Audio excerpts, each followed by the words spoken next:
성경을 자세하게 풀어서 목회하는 목회자들에게나 또 성도들이 성경을 이해하기 위하여 돕는 그런 역할을 하신 분들이 여러 분 계십니다.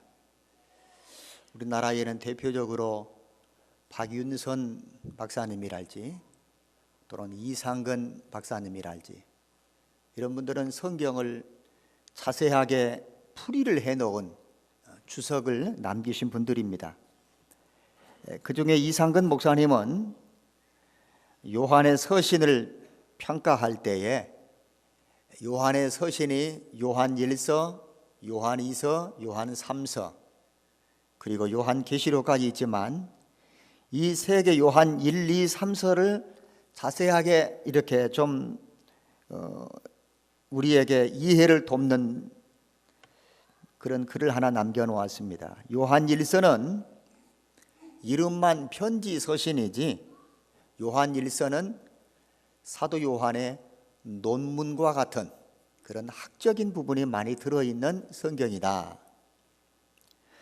요한 2서는 요한 1서를 압축시켜 놓은 축소판이다. 그러니까 요한 2서를 읽으면 1서를 조금 이해하기 쉽다는 얘기입니다. 요한 3서는 단 한 장으로 되어 있습니다만은 고유 명사가 되어 있고 이 사도 요한이 보낸 편지를 받는 수신자도 있는 것을 보니까 이것이야말로 순수한 서신이 아니냐, 편지가 아니냐, 그렇게 요한 1, 2, 3서를 잘 풀어 설명을 해놓은 주석을 보았습니다. 요한 3서를 시작하면서 1절에 이 편지를 써서 보내는 사람의 신분을 먼저 소개했습니다. 그를 장로라고 표현했고 이 장로라고 하는 직함은 바로 사도 요한 자신을 가리키는 하나의 명칭입니다. 베드로전서 5장에도 사도 베드로, 예수님의 제자였던 베드로가 자신을 가리켜서 함께 장로된 자라고 하는 호칭을 붙였습니다. 그런 의미에서 여기에 장로는 요한 2서도 1절의 장로는 3장 요한 3서 1절의 장로는 이라고 하는 표현은 아하, 그분이 장로님이시구나. 오늘 기도하신 김희중 장로님처럼 그분의 직책이 장로님이시구나 라고 하는 그런 어떤 생각이 먼저 들지만 이것은 공적인 하나님의 교회를 섬기는 공적인 직책을 대변하는 아마 그런 표현이 아닌가 생각이 듭니다. 요즘에는 편지를 주고받는 예가 극히 드뭅니다. 편지를 주고받는 것이 극히 드물어요. 예전에는 편지를 손으로 쓰고 우체부의 손을 통해서 그 편지를 받는 재미, 즐거움들이 컸습니다. 그런데 요즘에는 손으로 쓰는 이 뭐라고 합니까? 직접 손으로 쓴 편지조차도 받아보기 어렵습니다. 인쇄가 되어 있고 저에게 자주 오는 편지들이 있는데 목사님들께서 노회에서나 또는 총회에서나 다른 기관에서 보낼 때 저에게만 보내는 게 아니라 여러 사람에게 동시다발로 보내게 될 때는 컴퓨터로 쳐가지고 담아 놓은 것을 우체국에 보내면 우체국에서는 그것을 다시 봉투까지 다 만들어 가지고 우표를 찍는 게 아니라 도장을 찍어서 저에게 배달을 시킵니다. 그러니까 약간의 성의가 조금 없어 보이는 듯한 느낌이 오는 거예요. 성탄절에 카드 하면 어린 사슴들이 그려져 있고 붓으로 뭡니까 그 물감을 조금씩 칠해가지고 하얀색 뭐 이렇게 표시 해가지고 성탄절에 카드도 보내고 신년에 연하장도 보내고 하는데 지금은 다 인쇄된 것을 보내버리니까 별로 좀 정감이 가깝게 와닿지 않는 그런 경우들을 봅니다. 요즘에는 그보다 더 빠른 게 있습니다. 카카오톡이라고 휴대폰으로 문자를 찍어서 보내는 것입니다. 뭐 우리 아들 결혼시킵니다. 그러니까 청첩장을 보낼 때에도 일일이 우리 집으로 우편을 보내는 게 아닙니다. 청첩장을 하나 만들어 놓고 그것을 카메라로 찍어가지고 그걸 저한테 전송을 하면서 제일 뒷부분에 혹시 필요할까 몰라 계좌번호도 보냅니다. 오지 말고 이 계좌번호로 축의금만 입금하라는 그런 의미겠죠. 영 성의가 좀 없어 보이는 듯한 그런 느낌들이 확 와닿습니다. 하지만 얼마 전까지만 하더라도 이런 문서로 보내는 메일이랄지 아니면 휴대폰으로 보내는 카카오톡이랄지 이런 매체를 사용하기 이전에는 그저 우체국에 가서 우표를 붙이고 우체부 아저씨의 배달하는 그 편지를 받아보는 그 재미가 솔솔했습니다. 누가 나한테 편지를 보냈을까? 편지를 보낸 사람들의 이름만 봐도 왠지 모르게 반가움들이 있는 것입니다. 편지를 보내는데 순천시 가곡동 971-5번지 순천영광교회 정은성 목사님 귀하 이건 써 있습니다. 그런데 앞부분에 보니까 보낸 사람의 이름이 없습니다. 그런 사람들의 편지를 열어보면요, 이상한 데서 오는 편지들이 참 많습니다. 목사님, 목회를 바르게 하세요. 설교 거짓말하지 마세요. 아, 이단들이 어떻게 제 주소를 아는지요? 그래가지고 자기들의 정통 교리가 자기들에게 있으니까 그래 이름을 쓰지 않고 보내는 편지는 저는 일단 열어보지 않기로 했습니다. 보낸 사람의 이름조차 당당하게 쓸 수 없는 편지라면 열어보고 그 내용을 확인해 볼 필요조차 없다고 저는 생각합니다.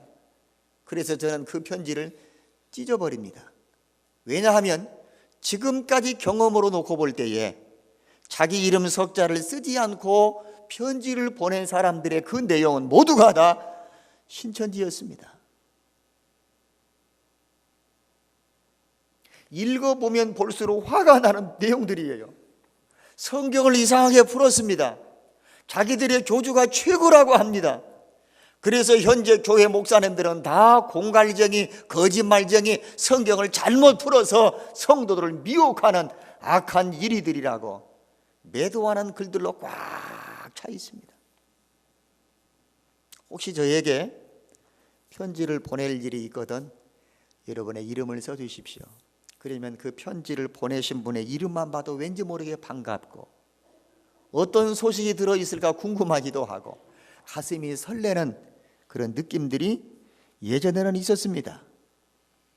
내용을 읽지 않아도 보내준 사람의 이름만으로도 말할 수 없는 기쁨이 가슴에 벅차오르는 경험은 얼마 전까지 우리 내 여러분 따뜻한 정감이었습니다.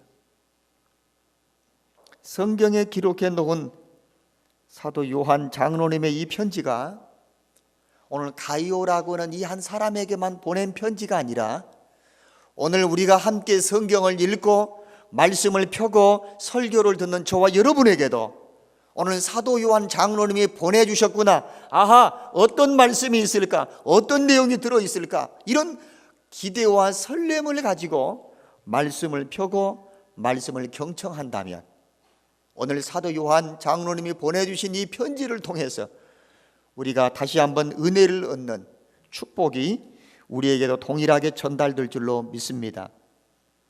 사도 요한 장로님은 이 편지를 가이오라고 하는 사람에게 보냈습니다.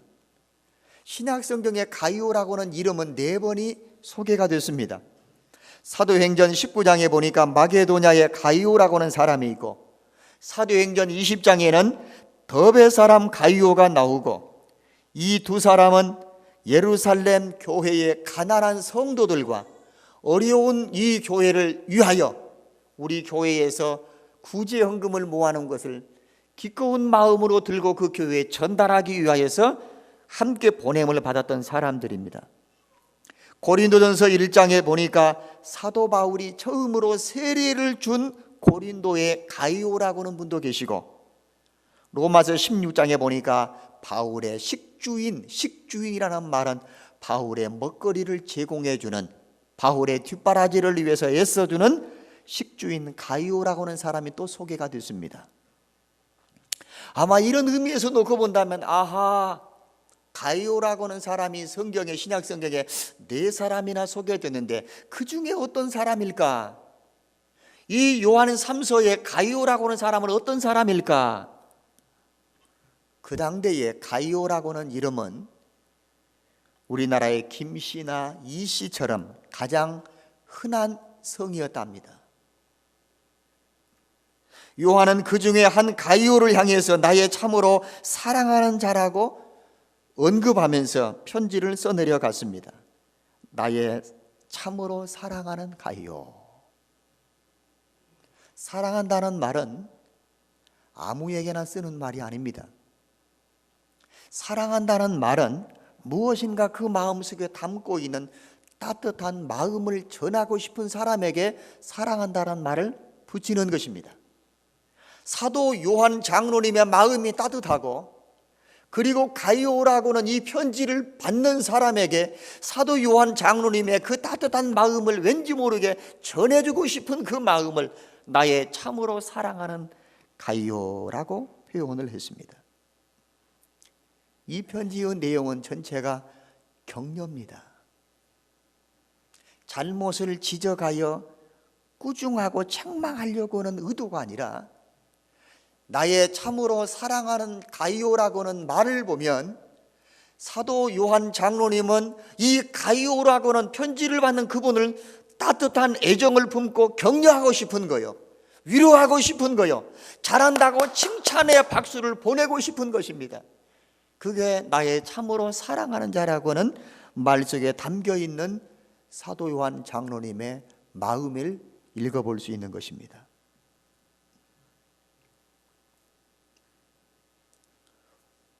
오늘 여기 가이오가 받은 격려 가운데 가장 핵심적인 격려는 뭐냐면, 가이오 씨, 당신의 영혼이 잘된 것을 정말 칭찬합니다. 가이오 씨, 당신의 영혼이 잘된 것을 보니 부럽습니다. 영혼이 잘된 사람, 오늘 설교의 제목이 그랬습니다. 영혼이 잘 되는 것은 모두의 즐거움입니다. 가이오 씨, 당신의 영혼이 잘된 모습을 보니까 내가 정말 기쁩니다. 당신의 영혼이 잘 되었다고는 그 소문을 듣는 것보다 나는 다른 즐거움이 없습니다. 내 평생의 기쁨과 즐거움은 당신의 영혼이 잘 되어 있다는 소식을 들었을 때입니다.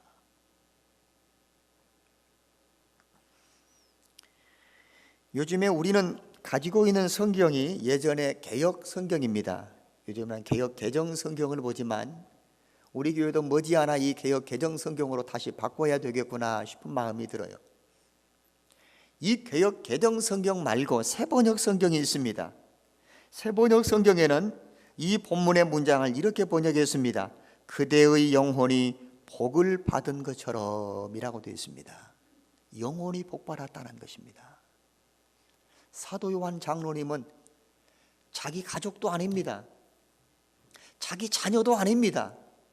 한 교회에 그저 흔하디 흔한 가이오라고는 그 한 분이 영혼이 잘 되었다는 소문을 듣고 그 소식을 듣고 보니 내가 정말 기쁘구나, 내일처럼 기쁘구나, 이보다 더 큰 즐거움이 없구나, 그러면서 행복해하고 있는 거예요. 새로 집으로 좋은 집을 사서 이사했다면서 아이고 부러워라. 아니 못 보던 자동차 새 차를 뽑았네, 아이고 부러워라. 이번에 자녀가 어디 이렇게 입학을 하게 되었다면서 아이고 부러워라, 아이고 좋겠네. 부럽고 자랑하고 칭찬하고 격려해야 할 일들이 한두 가지가 아니지만,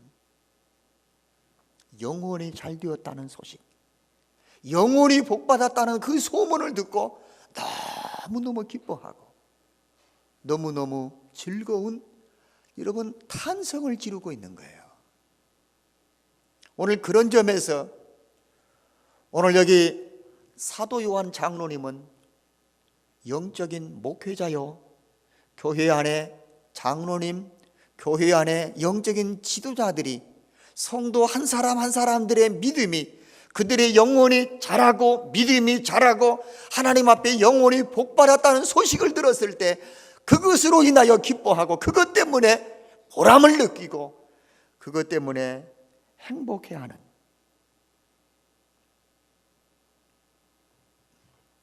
영혼이 잘 됐구나, 영혼이 복받았구나. 더 쉽게 성경을 풀이해 놓은 성경이 현대인의 성경입니다. 그 현대인의 성경은 그대의 영혼이 건강한 것처럼 이라고 되어 있습니다. 복받았구나, 영혼이 복받았네, 당신의 영혼이 건강하군요. 그 말을 듣고 기뻐하고 즐거워하고 행복해하는 겁니다. 이 말의 의미는 가이오의 신앙의 상태가 건강하고 건전하다는 말일 것입니다. 가이오의 신앙이, 영혼이 이렇게 건강하고 복을 받을 수 있었던 이유가 무엇일까?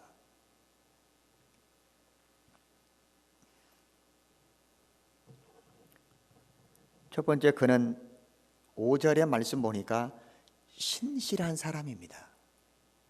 한번 따라해 볼까요? 신실하다.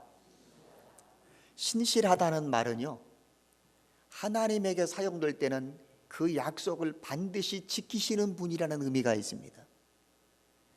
여호와는 미쁘시고 의로우사, 하나님 미쁘다는 말이나 신실하다는 표현은 하나님은 한 번 한 그 약속을 꼭 지키시는 분이라는 그런 의미를 담고 있습니다.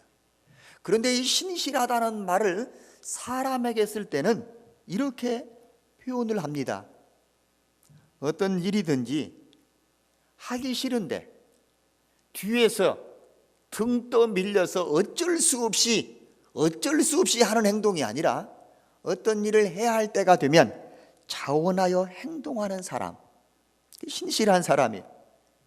자원으로 행동을 하면서도 그 일을 기쁨으로 섬기는 것입니다. 이게 신실한 것입니다. 어떤 일이든지 그것은 누가 해야 할 일이라고 한다면 그것은 내가 하고, 언제든지 해야 할 일이면 지금 하고, 지금 내가 해야 할 일이면 누구보다 잘해야 되겠구나, 이런 마음의 자세를 가지고 내가 당연히 해야 할 몫으로 여기면서 그 일을 자발적으로 즐거운 마음으로 등 떠밀려 억지로가 아니라 그렇게 하는 것, 사명으로 여기면서 최선을 다하는 삶, 그게 바로 사람에게 붙여지는 신실함이었습니다. 오늘 가이오는 어떤 사람이었습니까? 그 당대 그 지역에는 형제들에게 신실했다고 표현했습니다. 여기에 형제들은 나그네를 두고 하는 말인데, 그냥 무의도시 가면서 불황배처럼 이곳저곳 다니면서 얻어먹는 무전 주식하는 사람들이 아닙니다. 복음을 들고 특정한 한 교회를 담임하는 목회자가 아니라 그렇게 한 교회에서 목회자를 모실 수 없는 가난하고 어려운 교회에 복음을 들고 오전 9시에는 가곡동의 영광교회에서 설교를 하고, 그 다음에 낮 11시에 했죠. 그러니까 조금 이제 이동하는 시간 오후 1시에는 어디입니까? 석촌동의 어느 교회를 가서도 설교하고, 그러면 점심시간이 되지 않았겠습니까? 그러면 석촌동에서 예배를 하기 전에 복음을 들고 나그네처럼 이곳저곳 다니며 복음 전하는 순회 전도자들을 우리 교회에서 맛있는 점심을 제공하고, 저녁에는 용당동으로 넘어왔습니다. 용당동의 은평교회입니까? 그 교회에서 저녁 설교를 합니다. 목회자가 없으니까. 그러면 저녁이 너무 늦었습니다. 그러면 그 교회에서 목사님, 오늘 저녁 가곡동까지 넘어가는 길목이 무섭습니다.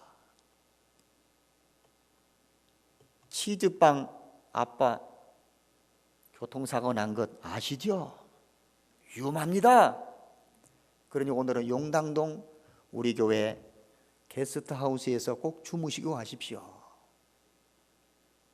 식사와 잠자리, 그리고 필요한 복음 전도에 필요한 것들을 뒷바라지처럼 제공해 주는, 그것은 그 교회가 마땅히 해야 할 일이었습니다.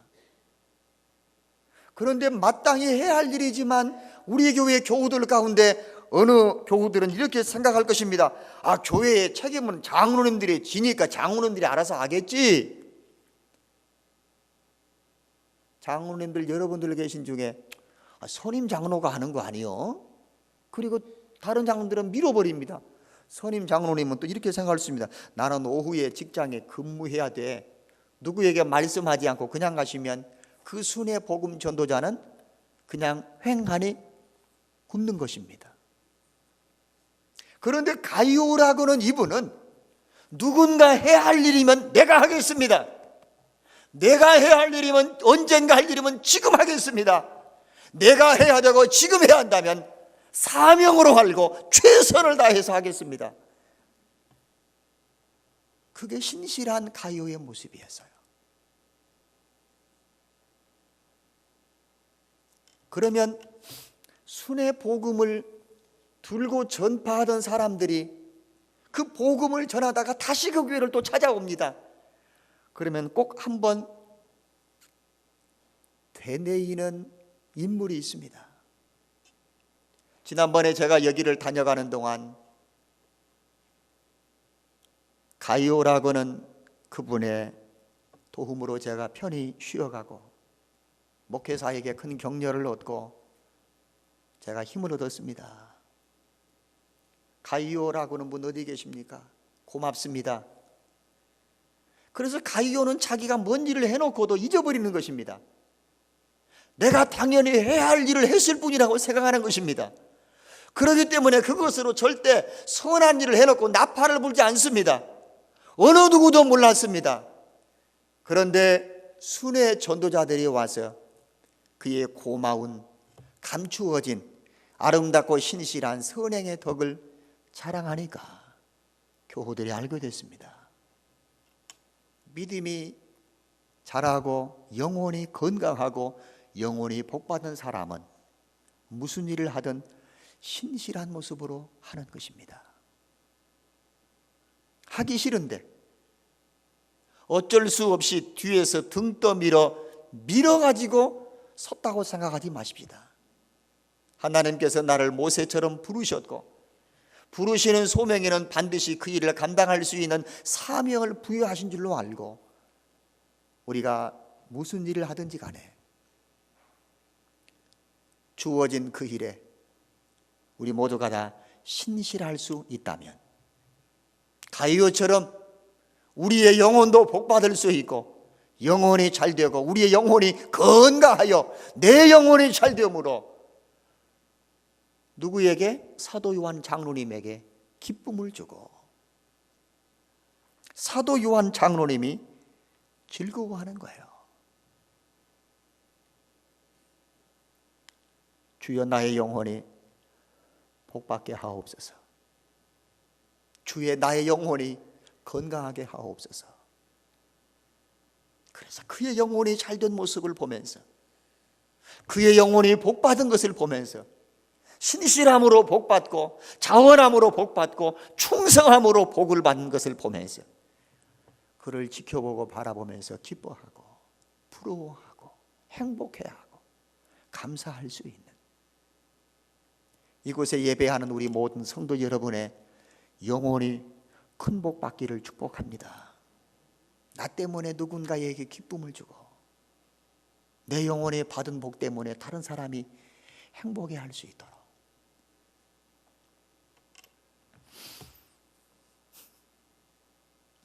헬라 사람들은 손님을 대접하고 돈을 받는 것을 꺼려했습니다. 그래서 어쩔 수 없이 교회에서 대접을 받지 못하면 주막이라는 곳으로 이제 거처를 옮겨가는데 주막의 주인은 반도둑이었답니다. 손님들에게 공갈 협박을 하고 착취하는 해적 같은 부류가 많았기 때문에 어떤 사람들은 콘도 이용권처럼 증명표를 가지고 다닙니다. 그래서 그 증명을 가지고 여행하면 그 증명을 가진 사람들을 극진히 대접했습니다. 이방 세계가 손님 대접하는 의무를 가지고 이러한 제도를 사용했다고 한다면 하나님의 사랑을 거저받은 우리들은 얼마나 더 이 따뜻한 사랑을 애정에 대한 표현으로 사랑을 받는 자요 사랑을 주는 자로서 우리가 신실해야 할 것인가. 아브라함은 지나가는 나그네를 대접했습니다. 그러다가 천사를 대접했습니다. 천사를 통하여 하늘의 별처럼 많은 자손을 얻겠다고는 하나님의 약속을 받았습니다. 소돔과 고모라를 심판하러 오시는 하나님의 그 계획, 하나님의 비밀을 알게 됐습니다. 손님 대접하다가 리브가는 물동이를 이고 물도로 왔다가 웬 낯선 나그네가 짐승까지 끌고 와가지고 물 좀 얻어먹겠다고 할 때에 물동이를 기울여서 물도 먹이고 짐승에까지 구유에다가 물을 부어주다가 누구 만났습니까? 신랑 만났습니다. 신랑 만났어요.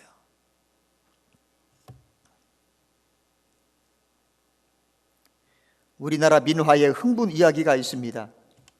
지지배배 지지배배, 다리 부러진 제비를 극진히 치료해 주었더니 그 이듬해에 박씨 하나를 물고 왔다가 흥부가 부자 되었다고 하는 그런 이야기 있지 않습니까? 그 소식 듣고 놀부가 배가 살살 아픈 겁니다. 그래서 잘 노는 제비집을 흔들고 제비 한 마리 손으로 꺼내가지고 다리를 부러뜨려가지고 약 발라주고 붕대 감아주고 내 동생 박씨 갖다 주었다면서 나도 하나 갖다 주렴. 그 다음 얘기는 안 하겠습니다. 신실한 대접은 신실한 포옹이 약속되어 있습니다. 너희 중에 소자, 지극히 작은 소자 한 사람에게 한 것이 나에게 한 것이라고 주님께서는 말씀하셨습니다. 선지자를 대접한 사람은 선지자가 받을 상을 받을 것이고 지나가는 나그네에게, 어린 소자에게 물 한 잔만 대접해도 결단코 그 상을 잃지 않는다고 주님은 말씀했습니다. 두 번째, 가이오가 영원히 복받은 비결은 진리와 상관된 삶을 살았기 때문입니다.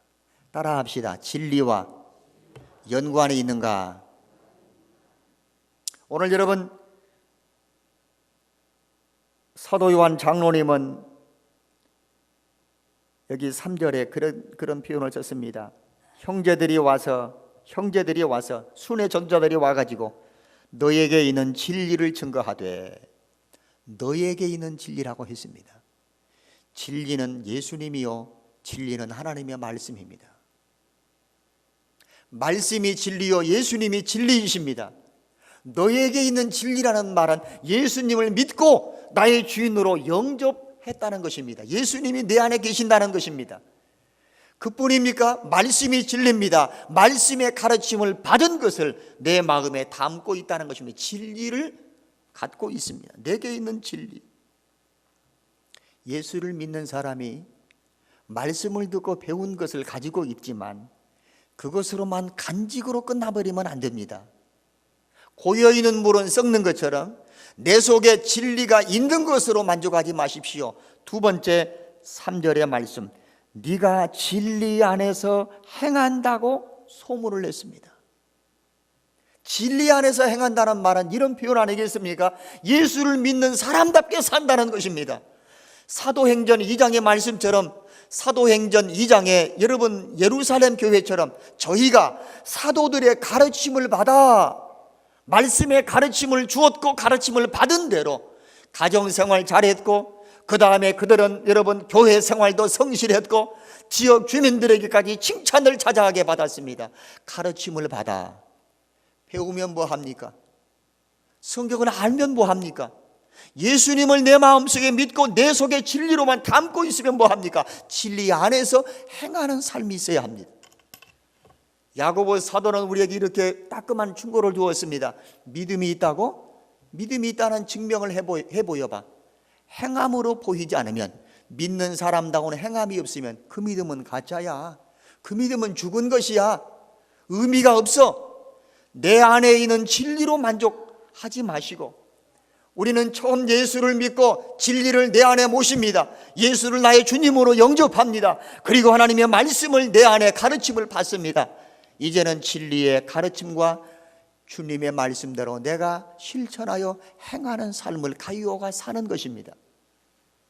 그뿐입니까?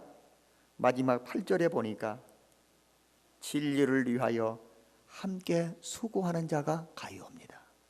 진리를 위하여, 주님을 위하여, 말씀의 가르침대로 복음을 위하여 함께 수고하는 헌신자가 되는 것입니다.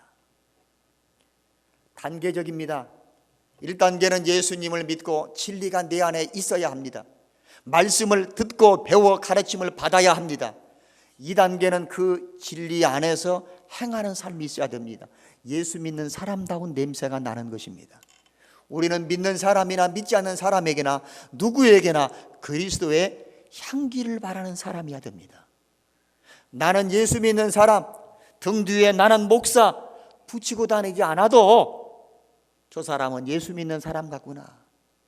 저 사람한테는 꼭 냄새가 나는데 악취가 아니라 그리스도의 향기를 맡을 수 있도록 진리 안에서 행하는 삶이 우리에게 있어야 되는 거예요. 진리 안에서 행하는 사람의 삶이 신실로 나타나는 것입니다. 우리 교회에 찾아온 손님들에게 복음을 전하러 찾아온 그 순회 복음 전도자를 마땅히 내가 대접해야 할 줄 알고 내가 섬겨야 할 줄 알고 누군가 해야 한다면 내가 하고 언젠가 해야 한다면 지금 하고 지금 내가 해야 한다면 잘해야 되겠구나. 내 의무로 알고 내 몫으로 알고 최선을 다해서 기쁘고 자원하는 마음으로 해야 되겠구나.